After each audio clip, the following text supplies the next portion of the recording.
Voilà, on y va. Émission Alias Story, Jonathan Ifergan. On va parler de son parcours. 1er décembre. Ok, on est parti. Ok. Tu rêvais de quoi quand tu voulais venir en Israël? Tu voulais aller où? Je voulais être à Tel Aviv. Voilà, c'est ça. Ok. Émission Alias Story, Ifergan, Jonathan. Nous allons parler de son parcours depuis 19 ans, c'est ça? Tu es en Israël depuis 19 ans? 20 ans. 20 ans. 20 ans, c'est ma 20e année. J'ai marqué 19 ans, je ne sais pas pourquoi. 20 ans. 20 ans d'Alia, c'est parti. 20 ans d'Alia, le moment de faire un point. Voilà, tout simplement, de regarder en arrière et de voir ce qu'est devenu ce jeune homme qui rêvait d'habiter à Tel Aviv. Finalement, il débarque à Ashkelon, il vit aujourd'hui à Jérusalem. C'est ça, ça s'appelle les cadeaux de l'Alia. On écoute tout de suite Jonathan Ifergan. Ils ont relevé le défi de l'Alia.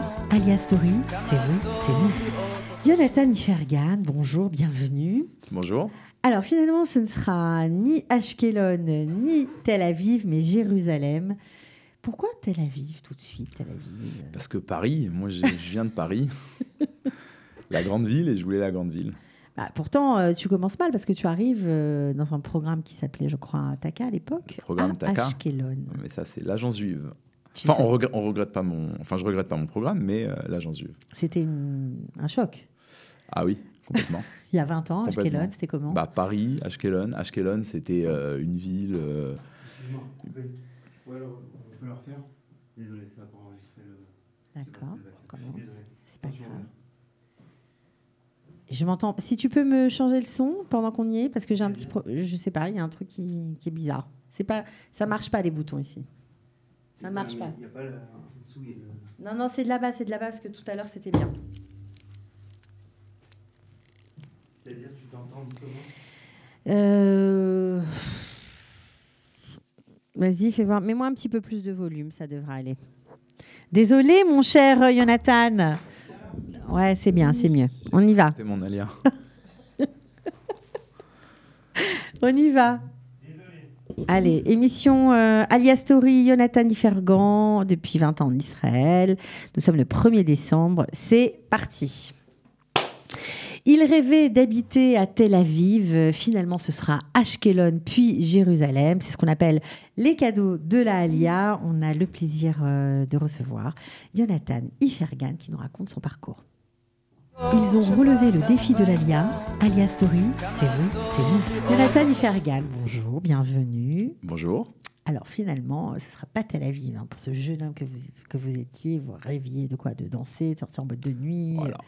faire la fête. La grande ville, les grandes tours. Et bien finalement, ce sera Ashkelon et le Merkaz Klita.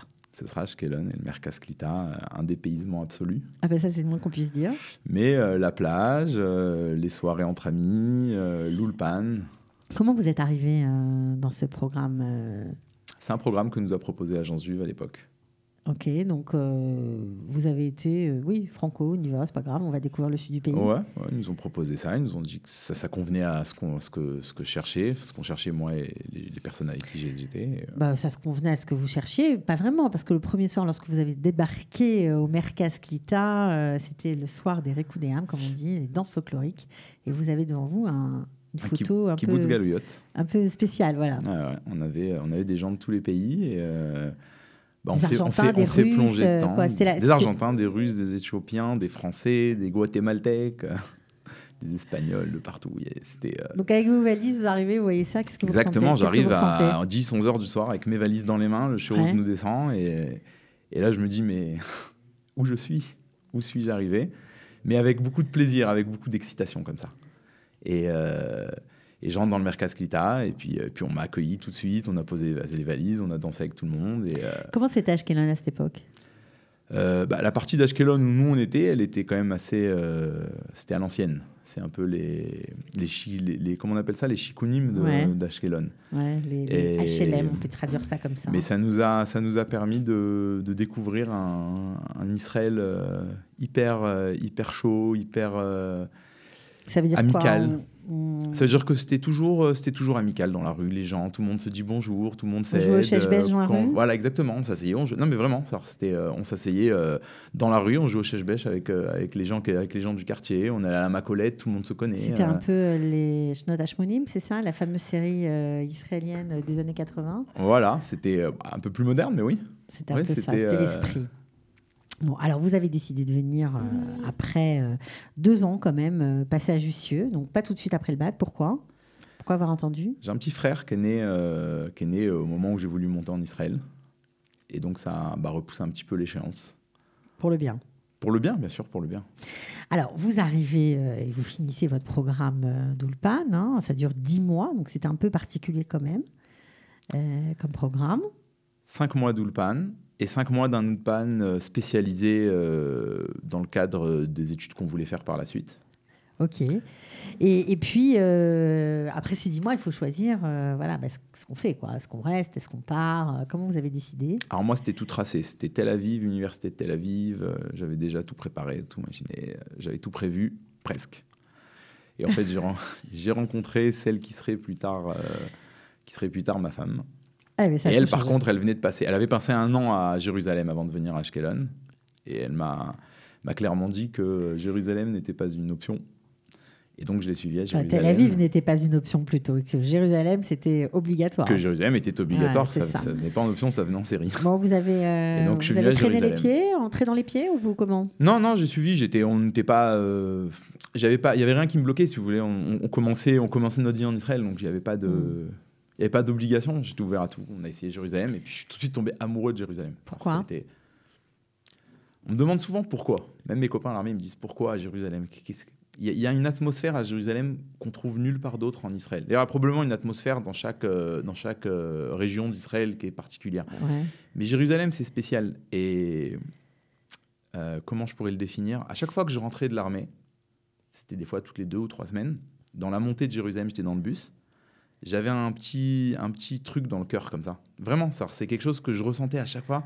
Ça me faisait me sentir... Je me sentais apaisé comme ça.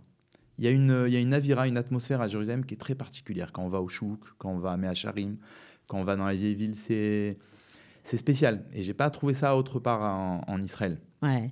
Alors justement, on parlait de l'armée. Effectivement, très vite après avoir débarqué dans la capitale, eh bien, vous vous inscrivez à la Michlelet Hadassah pour entamer des études informatiques. Et puis, vous lâchez, vous comprenez que ça va être compliqué et vous rentrez à l'armée. Et je rentre à l'armée. Khayal Boden, donc soldat seul. Voilà.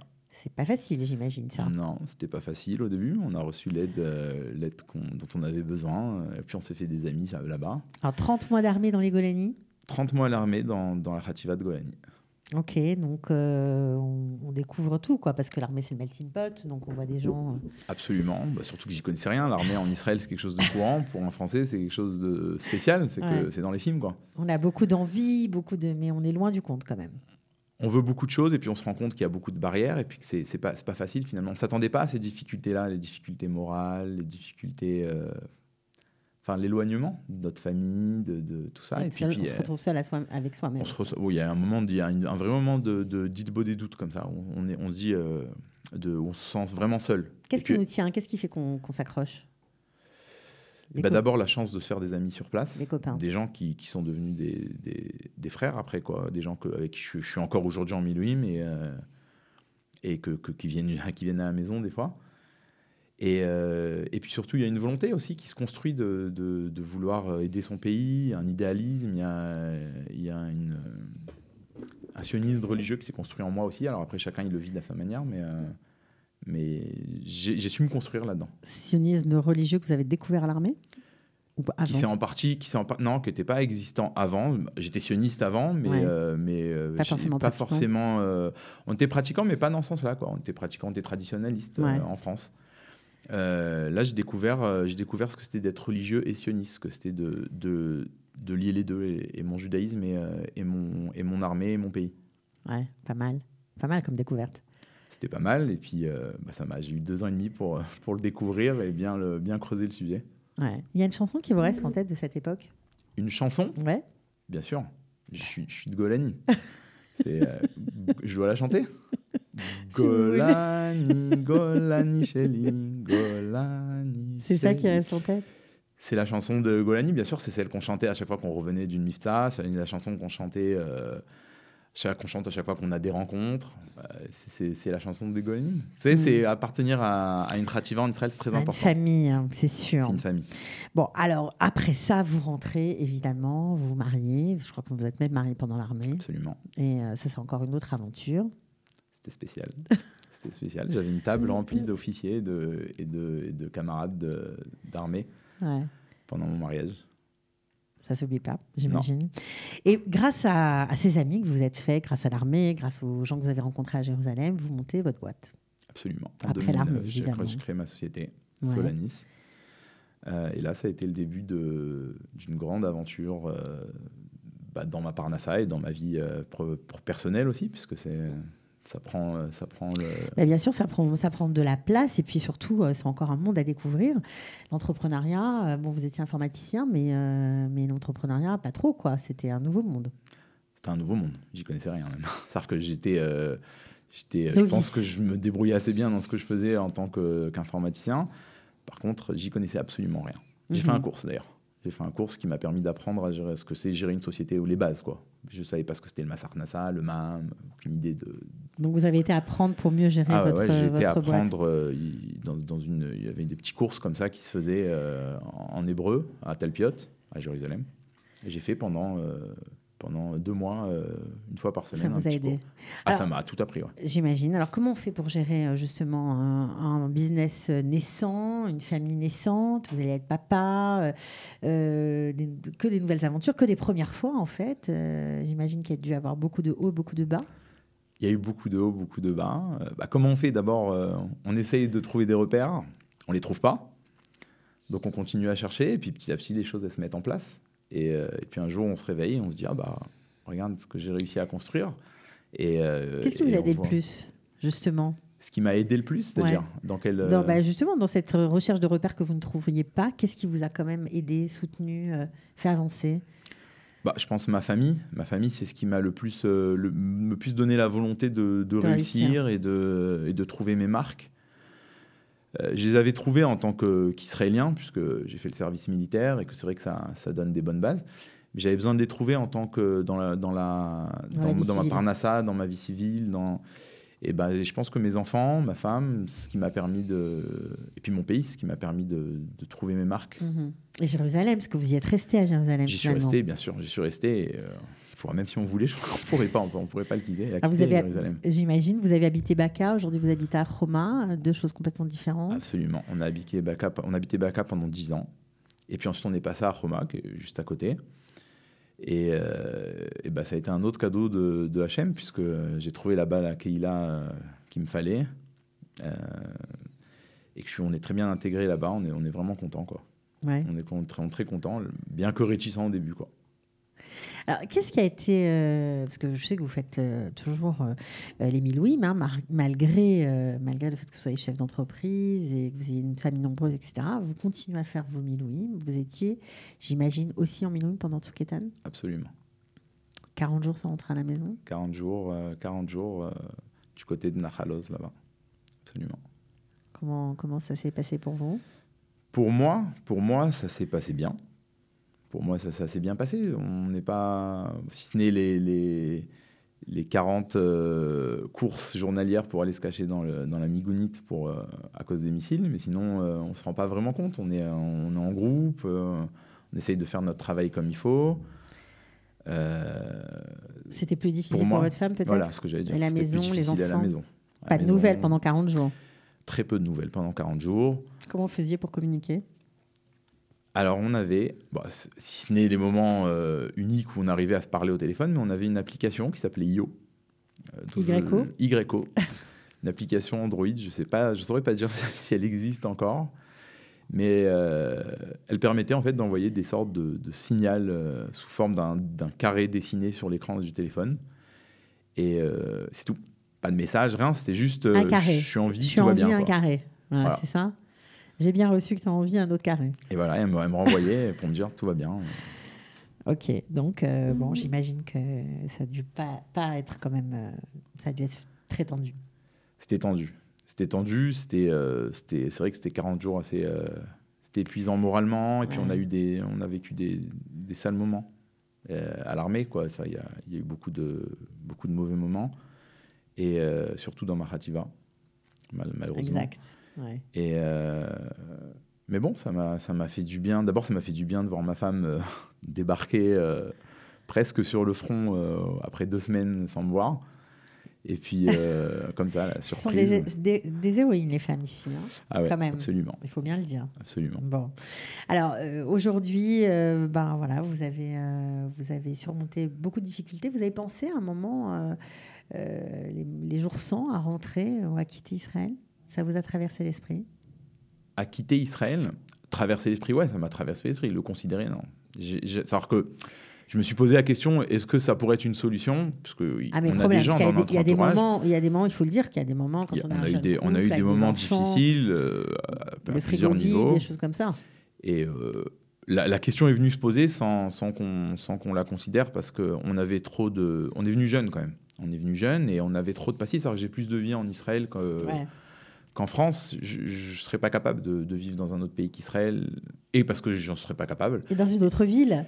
Et dans une autre ville que Jérusalem, et parce que c'est Israël et que on est trop attaché à notre pays pour ça, quoi. Bon, alors qu'est-ce que je peux vous souhaiter? J'aime bien finir mes émissions comme ça. Beaucoup de simra pour nous et pour notre pays. D'accord. Si j'ai quelque chose à demander, c'est une grande simra pour qu'on n'ait plus de tsar, qu'il n'y ait plus de tsar en Israël. C'est ce qui me ferait le plus grand bien. À moi et à ma femme, d'ailleurs, et à mes enfants. Bon, moi, je vais quand même vous souhaiter de devenir propriétaire. Ça me rendrait heureux aussi. Vous le méritez bien après 20 ans, quand même. On sait comme c'est compliqué pour les jeunes couples. Et voilà, pour ceux qui ont démarré sans rien, je vous souhaite vraiment que ça arrive, et vous me ferez signe quand ce sera le cas. Avec plaisir. Voilà, en tout cas, merci beaucoup pour ce joli témoignage. À bientôt. Voilà, et bonjour à Kelly, alors, je crois. Absolument. Merci beaucoup. Ciao. Ils ont relevé le défi de l'Alia. Alia Story, c'est vous, c'est nous.